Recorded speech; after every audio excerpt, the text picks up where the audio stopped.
Today we're going to show you how to create a meal plan. The first thing we're going to do is click on Add New, and then you're going to add or drag an image to upload.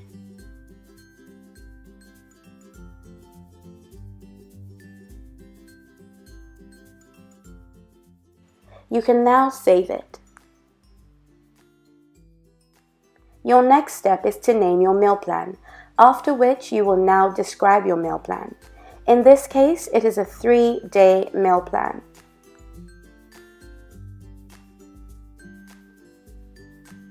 You can now choose your level of difficulty. These daily meals will consist of 3 meals and 2 snacks. As it is shown on your screen, you can scroll to search for meals, drinks, or snacks you would like to have daily. You can also manually search for meals, drinks, or snacks. We're going to repeat this process for each day until we get to day 3, as it is a 3-day meal plan. Lastly, you can choose if you're creating a free meal plan or if you're selling this meal plan.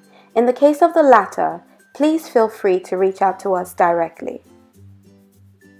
You can save this to your private collection or you can publish your recipe. Thank you for watching this tutorial.